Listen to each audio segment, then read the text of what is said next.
Nous continuons avec la plaidoirie des avocats de la défense. Et nous serons avec le conseil de M. Aboubakar Diakité Di Toumba, Maître Paul Yomba Kourouma.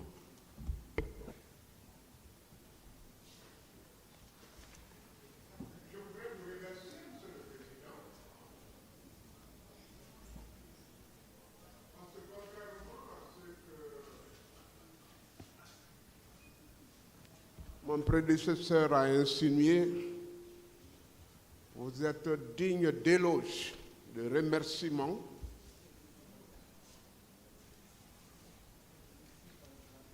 Vous avez rehaussé la dignité de notre justice, de la justice africaine, et vous avez prouvé que peu à peu, on peut retirer à la Cour pénale internationale ses compétences, que vous avez d'ailleurs assumées avec beaucoup de talent, beaucoup d'aptitude, d'habileté, d'intelligence et de sagesse, beaucoup d'admiration.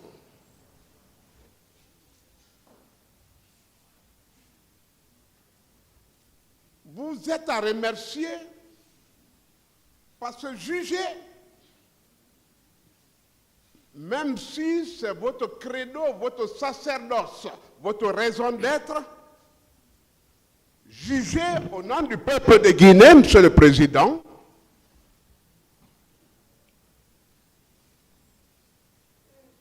vous le faites avec tellement de dons, de talent, d'aptitude. Il faut vraiment se déplacer pour vous saluer. Je voudrais arracher votre sourire aussi, Monsieur le Président. Pour les félicitations au moins. Est-ce que vous pouvez retourner, s'il vous plaît? Vous le faites aussi bien que l'exercice de votre profession difficile, mais combien exaltante, laisse apparaître tous ses atouts. Est-ce que vous pouvez retourner à votre place, s'il vous plaît? Il y a un micro-baladeur que vous nous avez donné.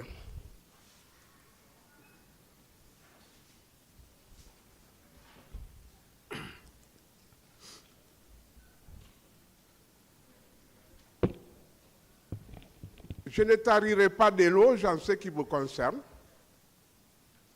en ce qui concerne votre tribunal. Vos assesseurs, que j'ai particulièrement pratiqué. Lorsqu'il y a eu la fêlée,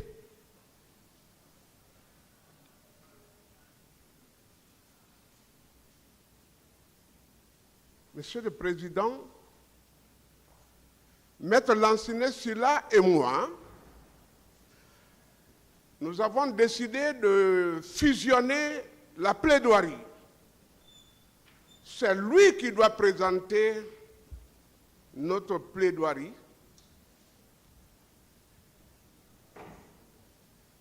Parce que nous n'avons l'intention de vous entraîner dans aucune période oratoire où la fleur de la rhétorique permet parfois à d'illustres défenseurs d'escamoter le fond d'un débat pour ne faire valoir qu'un talent patenté fait de périphrases aussi sonores qu'inutiles. Loin de moi se flattera, Monsieur le Président, loin de Maître Lancinet Sylla. Mais notre vocation est de vous restituer la substance, la quintessence de cette affaire. Nous l'avons trop débattue et on pense qu'à force de parler, on finira par vous convaincre. Non. Quand j'entends des confrères dire « Monsieur le Président, dites la vérité !» mais c'est insulte, c'est injurieux. Et je présente les excuses pour eux.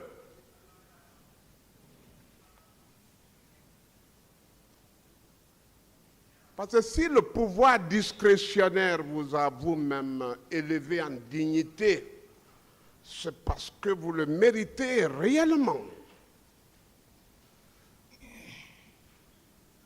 Monsieur le Président, la parole elle doit être dédiée à une personne.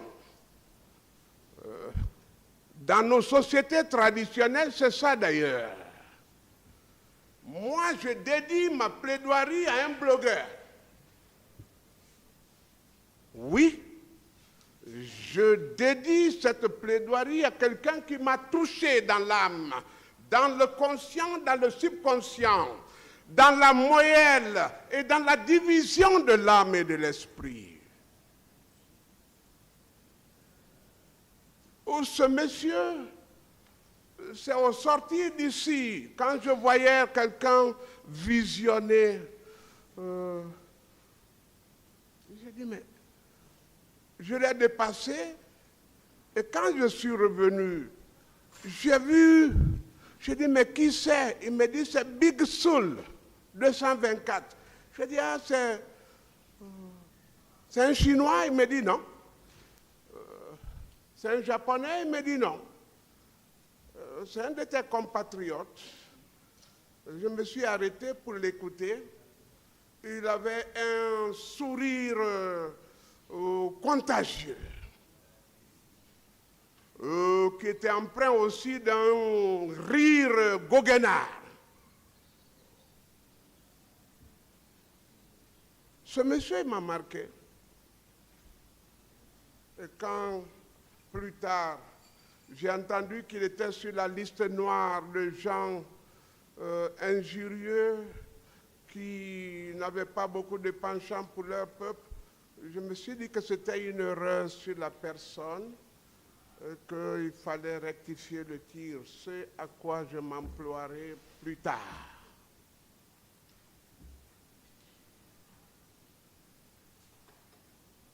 Revenons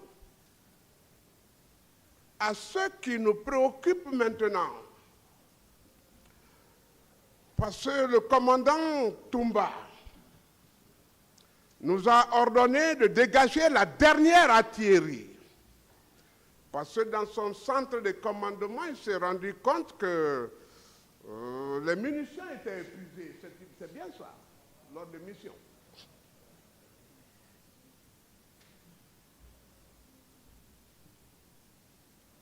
J'ai donc demandé à mon lieutenant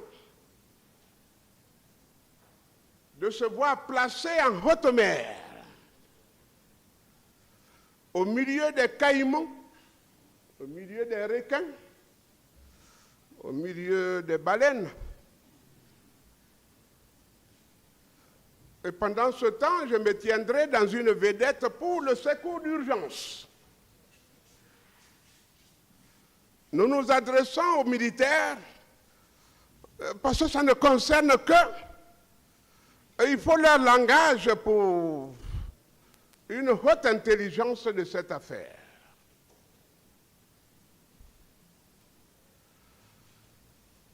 Maître Lancinet Sylla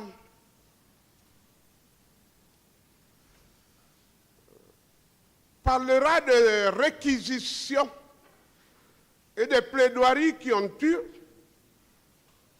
lieu dans cette salle.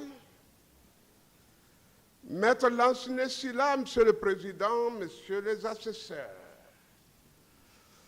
avec la courtoisie d'ailleurs qu'il y est dû et les talents d'enseignants dont il ne cesse de receler, au nom du haut commandement,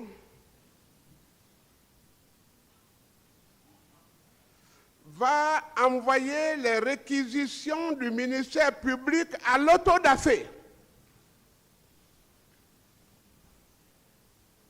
L'oraison funèbre va être lue par lui.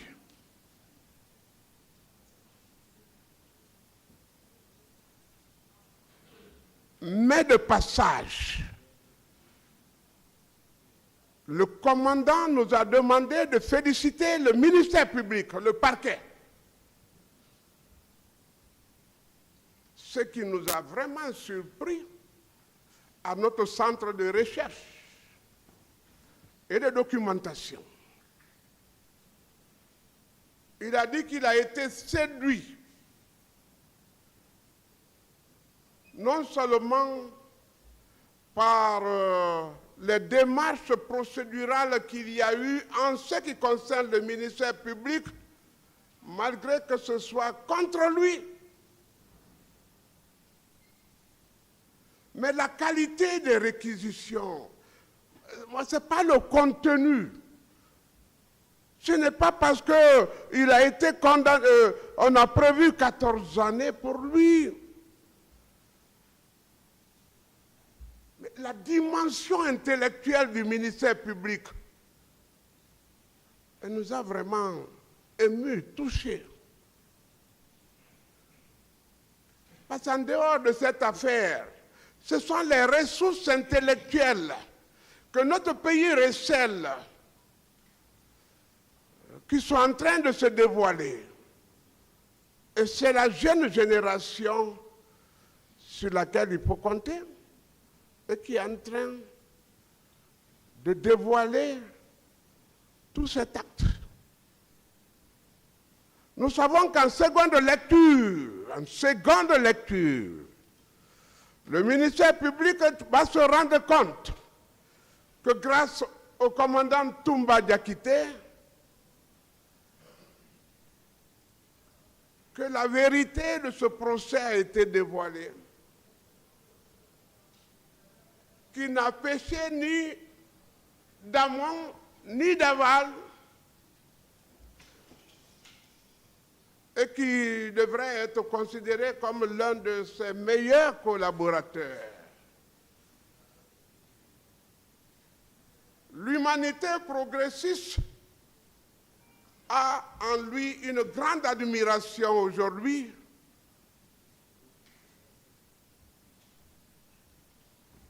Parce qu'il s'est démarqué en toute matière, en toute chose, en toute situation de ses pairs. 15 chefs d'inculpation contre lui.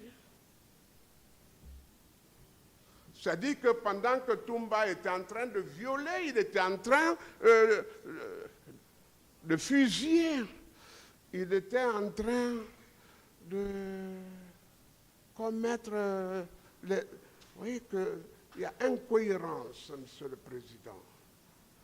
C'est ce que Maître Lancinecida viendra faire voler en éclats. Parce que si je ne parlais pas, ça aurait été un peu troublant.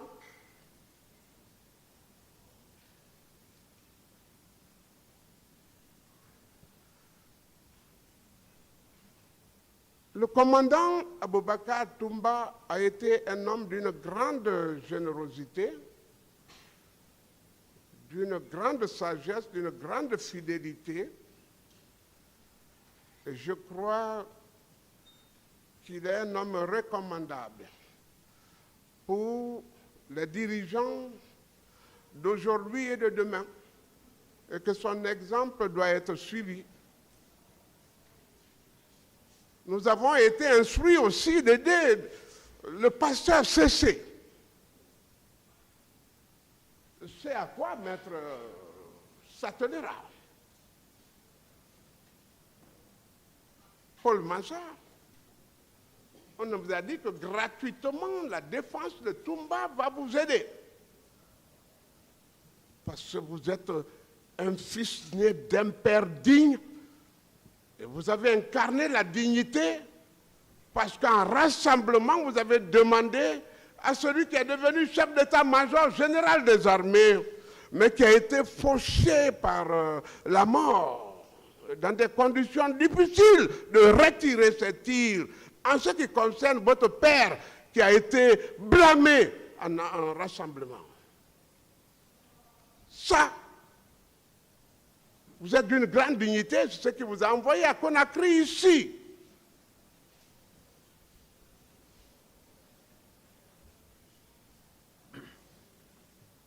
Le géniteur de cette affaire, Moussa Dadis, parce qu'on parlera de vous.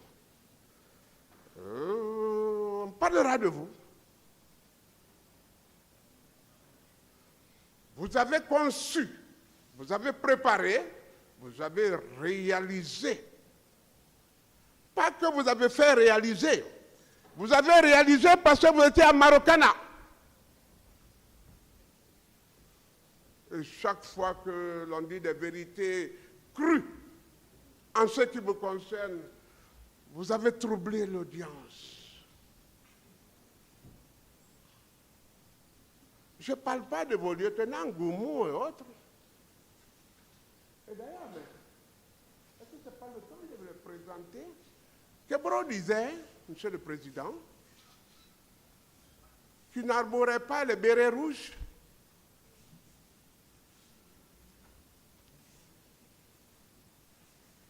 Aidez-moi.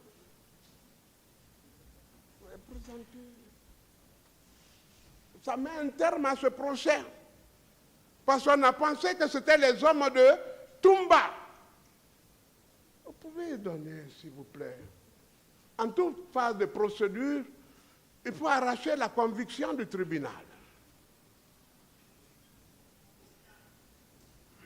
Voici M. Kebro et ses hommes, arborant les bérets rouges, mais malheureusement, le crime n'étant pas parfait, ils ont le body noir qui leur est attribué et à eux seulement. Et je crois que ça doit susciter la colère du ministère public.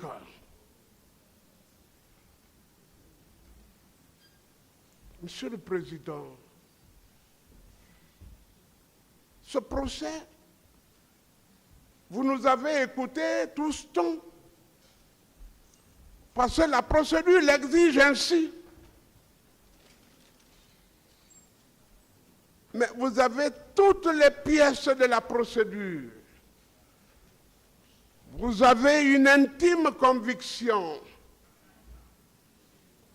Vous avez une probité morale et intellectuelle qui fait que vous avez été plébiscité par tous les acteurs, tous les partenaires de ce procès. La partie civile vous a accrédité. La défense divisée a acquiescé la moralité de votre juridiction. L'opinion publique nationale et internationale, d'accord, que vous êtes effectivement les hommes de la situation. Il y a une dame qu'il faut saluer. Je crois qu'elle doit être assesseure. Hein? Elle devait attendre peut-être qu'il y ait un empêchement pour qu'elle vienne. Mais vous avez été doté de beaucoup de santé. Et même si quelqu'un développait une pathologie de quelque ordre que ce soit, l'intéressé s'est réservé dans vos rangs. Et cette dame, elle est là. Je ne sais pas. Elle est là. Je l'ai beaucoup remarqué, beaucoup noté. Et elle est toujours entrée au même moment que vous.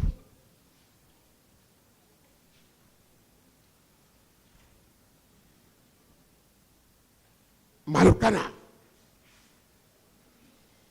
et Dadis. Marokana et les actes préparatoires. La cour arrière que Dadis s'est faite. Mais ce qu'il faut féliciter en Dadis, ce qu'il faut louer, c'est qu'il est effectivement l'homme de Machiavel.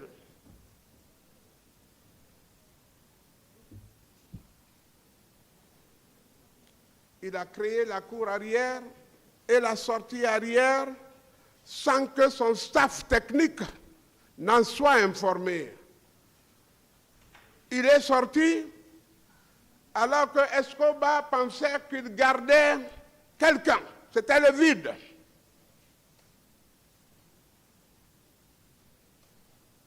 Je fais un ramassis de faits parce qu'ils viendront échelonnés, hein, développés par le professeur. Le général, chef d'état-major général Oumar,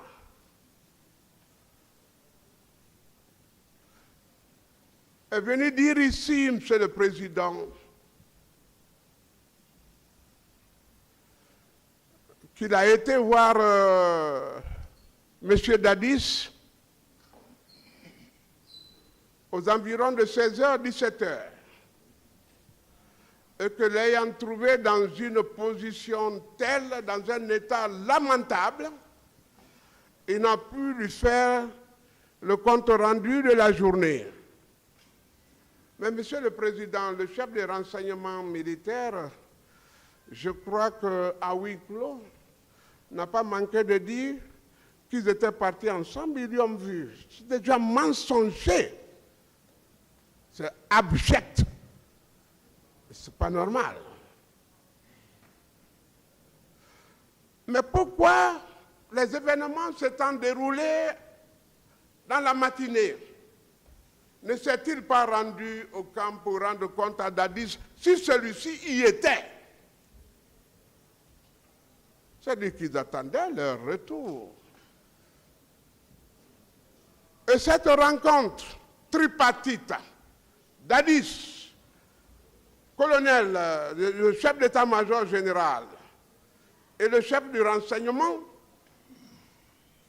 c'était pour la gestion des corps. Les corps. Parce qu'on ne pouvait pas les présenter. Il n'y a eu que 156 sélectionnés.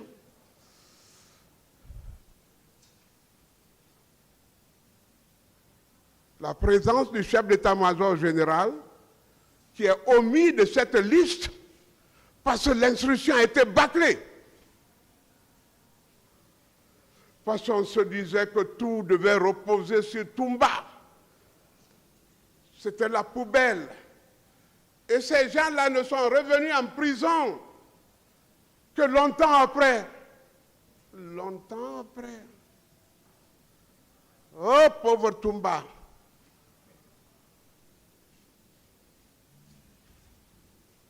Il fallait donc gérer les corps. Les plus gravement atteints ont été envoyés en haute mer, dans les chalands. Et le chef d'état-major de la marine en sait. Et des corps ont été retrouvés sur les plages de la Sierra Leone. Il y en a qui ont été enfouis. Le train militaire en sait. KPC en sait. Mais tellement qu'ils étaient nombreux que certains sont restés dehors. Il fallait donc demander à ces gros porteurs de les piétiner, de les pétrir et de les transformer en pâte. C'est pourquoi je dis, aucune circonstance atténuante pour ces gens. Dadis était à Marokana avec son chef du régiment. Et d'ailleurs, ce qui n'a pas été dit ici, c'est qu'étant à son centre de commandement là-bas, il a fait un rituel très dangereux. J'emporterai ça dans la tombe. Mais quand Selou est tombé, le président Selou, il a demandé à son chauffeur d'aller le cueillir. Mais accidentellement, ils se sont vus avec Toumba. Il dit, ah, président, Toumba est là. Donc, le président Selou Dalen doit savoir aussi que s'il a été sauvé, c'est grâce à la présence de Toumba qui ne réalise pas l'événement.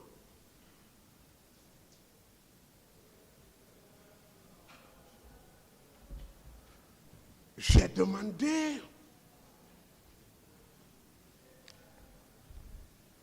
au ministre de la Santé, qui est un ami de classe,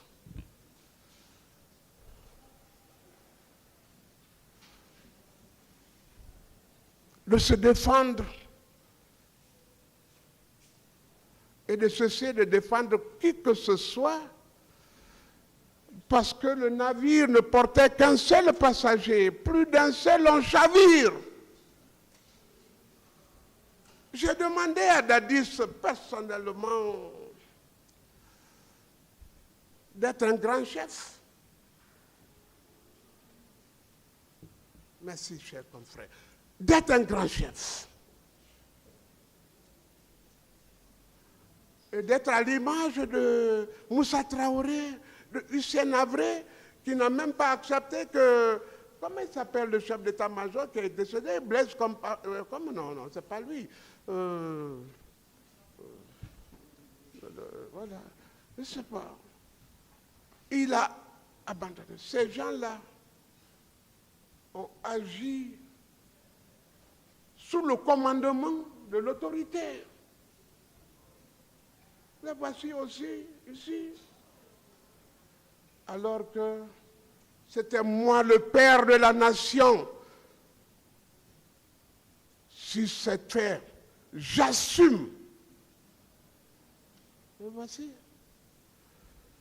Ils portent des ardoises aujourd'hui, privées de leur liberté, de la gestion de leur famille et tout, à cause du fait que Dadis ait dit ici, ah non, non, il faut que les responsabilités soient situées individuellement pour qu'en fin de compte, je vienne demander pardon. Je crois que ce n'est pas la conduite d'un chef militaire. Toumba!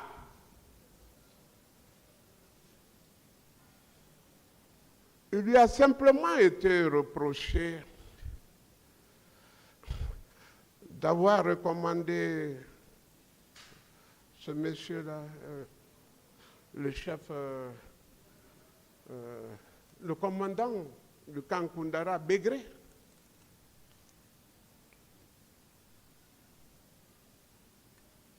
Ensuite, d'avoir été le chef de Marcel.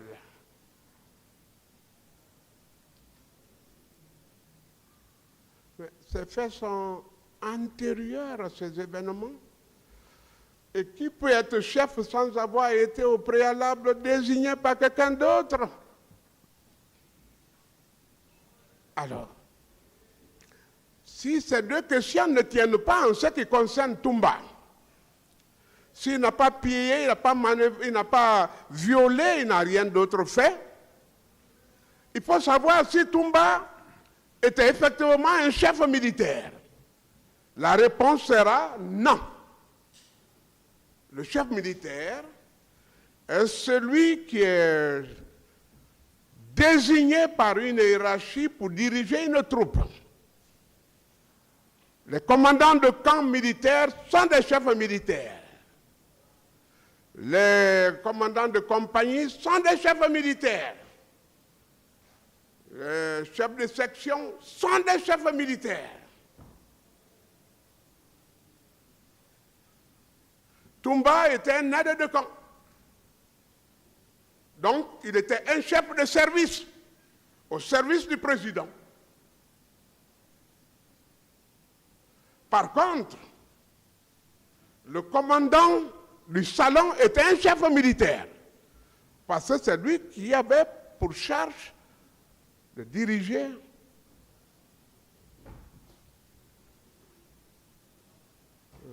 la troupe.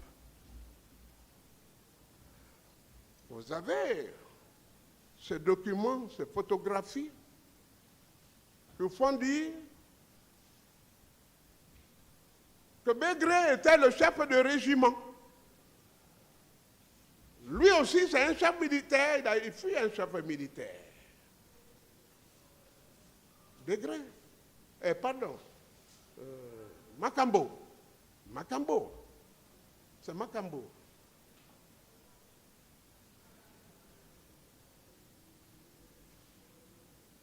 Le ministère public doit obtenir nos excuses.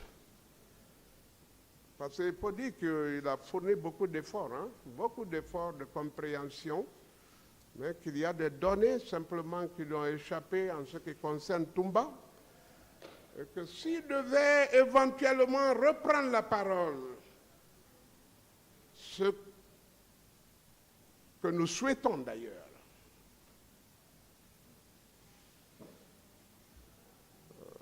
qu'il l'absolve, qu'il le dispense de ce jugement qui ne le concerne pas en réalité. Monsieur le Président, les faits ont été d'une grande atrocité et Toumba nous a demandé de nous incliner devant la mémoire de tous ceux qui sont partis, dont la faute n'a été que d'avoir accompli un droit constitutionnel. Des gens qui sont allés sans armes,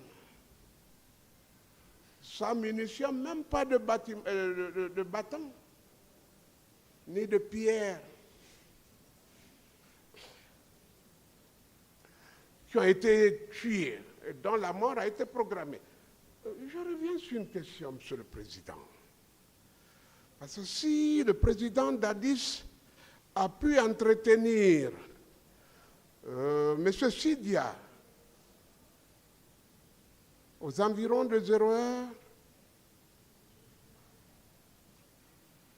alors, qu'ils nous disent alors à quel moment les gens de Kalea ont-ils été habillés, qui nous disent à quel moment sont-ils parvenus à Conakry entre 0 heure et 6 heures du matin. Si ce n'était pas le fait de la programmation d'avance de cette affaire. Ces gens ont été logés au camp Alpha Yaya Diallo. Et Toumba, qui est un grand guerrier, s'en était offusqué et a dit que ce n'était pas leur domiciliation.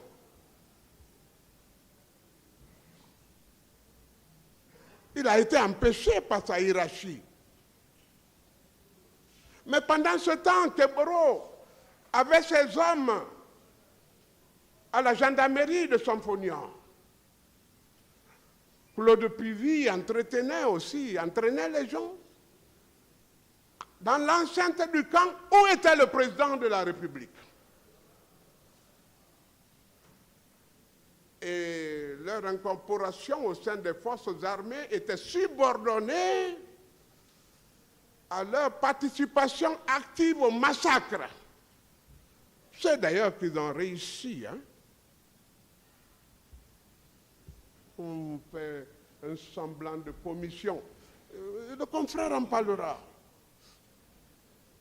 C'est cette histoire de commission d'enquête nationale. Monsieur le Président, Monsieur les assesseurs, le commandant a demandé qu'il n'en ait pour rien dans cette affaire et qu'il compatit, que même celui qui est supposé être son adjoint, qui n'avait même pas de titre, un aide de camp n'a pas d'adjoint, nulle part au monde. Marcel a eu un problème. Et c'est pourquoi on doit défendre Marcel.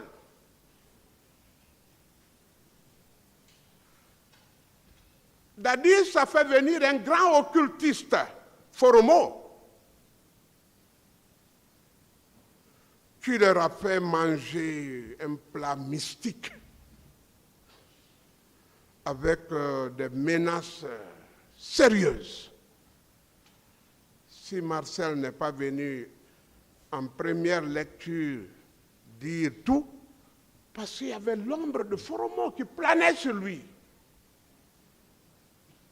Il croyait que le miracle, le démoniaque se serait produit, que les forces sataniques auraient surgi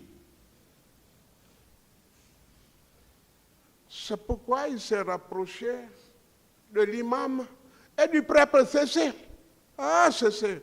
Cessez. Tu n'étais pas au stade, mais te voilà là. Donc, constatez la bonne foi de Marcel dans cette affaire. À sa place, j'aurais agi de la même manière, étant convaincu que Foromo était un homme très dangereux et qui était en connivence avec le diable, ses anges, ses démons et toute sa forteresse. Constatez la bonne foi de Marcel. Tenez compte de son repentir. Ah oui, Dieu demande à ce que nous parvenons à la repentance, à la conversion. Il peut être puni ici, ce que je ne souhaite pas maintenant voir faire. Mais il est sanctifié, il est justifié, il est purifié.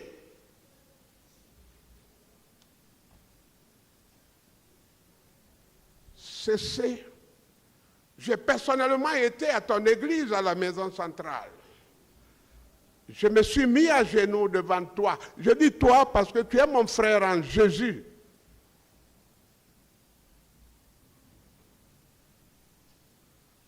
J'ai présenté ma dîme et mon offrande et j'ai rejoint le commandant.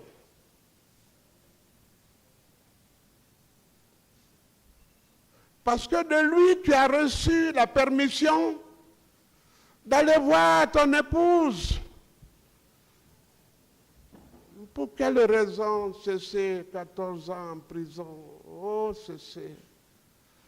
Mais l'explication, c'est que Dieu t'appelait à un sacerdoce, à une mission. Ce que tu es d'ailleurs en train d'accomplir avec beaucoup de caractère. Je crois que vos deux actions cumulées ont permis la conversion de Marcel, son repentir. Et nous vous adoptons.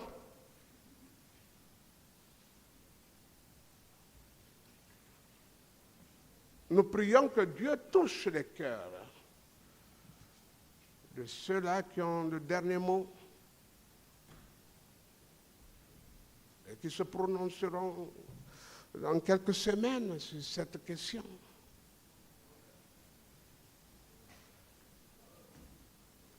Il faut savoir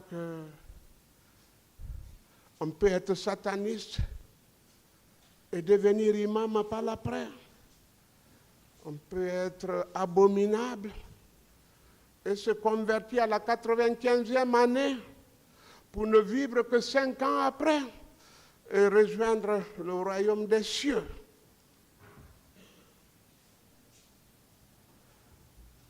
Toumba, parce que c'est de lui qu'il s'agit de cette affaire.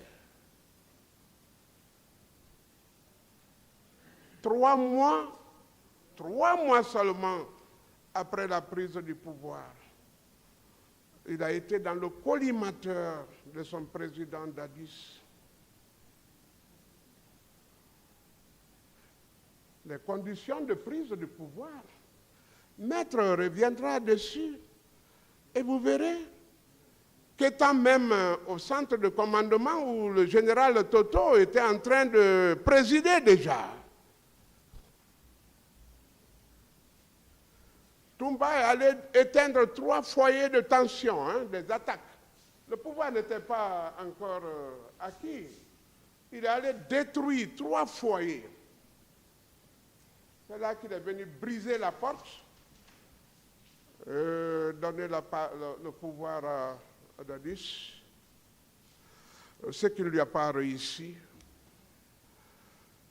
Vous verrez qu'il n'a été au stade qu'à cause de Dadis. Ils sont venus entre 5h et 6h du matin, alors que Dadis dit qu'ils sont venus à 0h. Ce qui est déjà une contre-vérité. fatigué. Dadis vient monter dans la voiture, mais avant ça, il était avec son régiment, Keboro, Makambo, d'autres. Nous allons aller au stade. Le pouvoir est dans la rue. Ils n'ont qu'à nous tuer tous. Voici comment s'exprime un dignitaire d'un régime.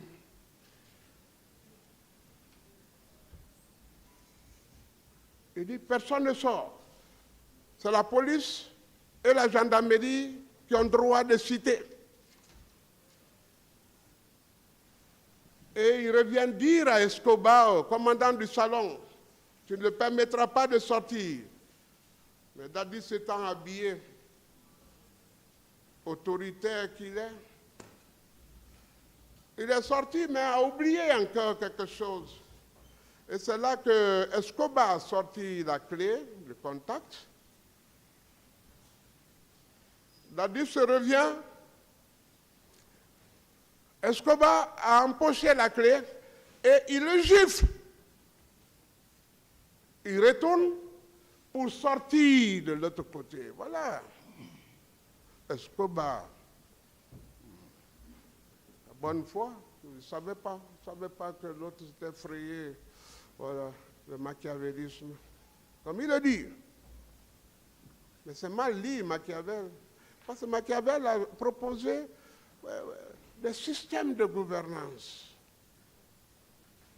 Parce qu'il a tellement vécu avec les nobles, il a vécu avec les rois, il a vécu avec les princes, que finalement, il a écrit Le Prince de Machiavel.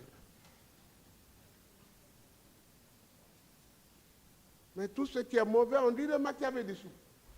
C'est le machiavélisme. Non, Machiavel était plus que ça. Dans tous les cas, il a proposé, Monsieur le Président, Toumba n'a été que par amitié au stade. Et il n'a été que dans sa propre voiture.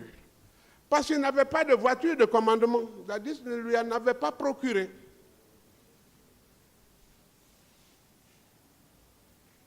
Il le recherchait. Et voilà pourquoi les leaders ont eu le salut par l'action salvatrice de Toumba, par sa présence au stade. Et quand Goumoudi il est venu dans une voiture blanche, des choses. Ah, vous avez vu cette voiture blanche maintenant, hein? Ce sont les hommes de Keboro.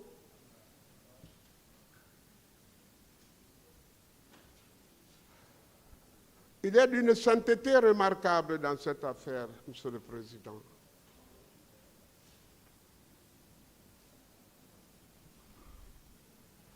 Il a perdu maison, il a perdu son frère. Son frère a été tué par ceux qui sont là. Sa famille a été disséminée. Sa femme a été obligée avec son enfant de partir à Pita chez sa maman. Et l'ayant remarqué là-bas, la maman aussi a été arrêtée et envoyée au camp militaire.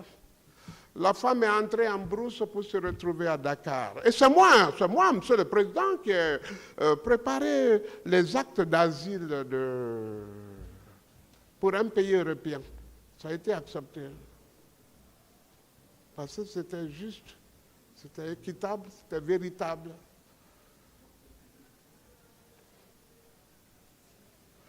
Toumba reste en prison. Jusqu'à maintenant, Monsieur le Président, il ne peut pas venir au salon d'accueil où tous ses confrères-là, ses compères, reçoivent les repas et toutes les amitiés, toutes les salutations. Il est là-bas au fond quand cette maladie, l'épidémie Ebola, c'est comment? La dernière épidémie qui a frappé le pays, l'a aussi trouvé là. Donc il s'est davantage confiné. Mais, médecin de son état, ouvrier dans l'armée guinéenne, Monsieur le Président, cet homme, heureusement qu'il soit médecin, il a développé une pathologie qu'on appelle la hernie de la ligne blanche, parce qu'il était privé du sport. Il ne pouvait pas faire le sport. Ça dit que tous les droits lui étaient privés. Toumba a été tellement négligé, Monsieur le Président, que son mandat de dépôt n'a pas été renouvelé, aucune conséquence n'a été tirée. Or, la loi est claire en ce qui concerne le non-renouvellement du mandat. Ça équivaut tout de suite, ça emporte la mise en liberté de celui qui en est privé. Et le juge par qui c'est arrivé, disciplinairement, devrait être poursuivi. On a fermé les yeux sur toute cette question en ce qui le concerne.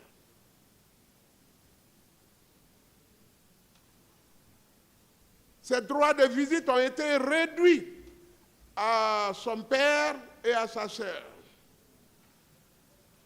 Voici comment il vit sur un canapé fait de mains de prisonniers, imparfaitement rabotés.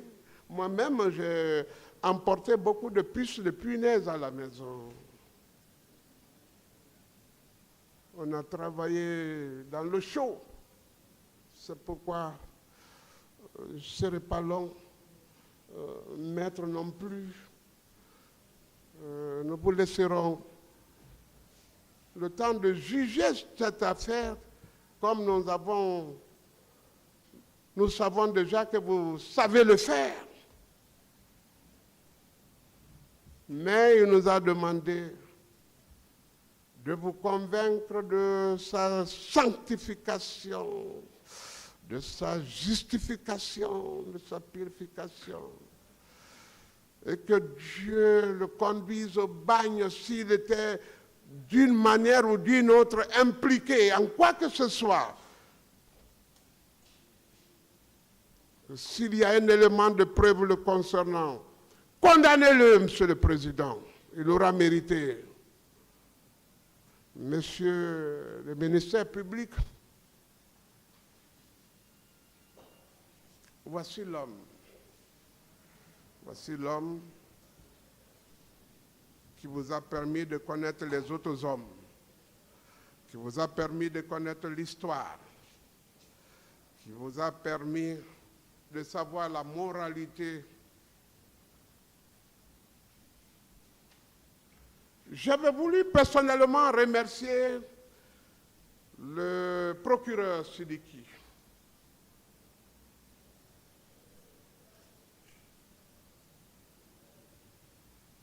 Il a administré la preuve qu'il a un cœur de chair, pas un cœur de pierre.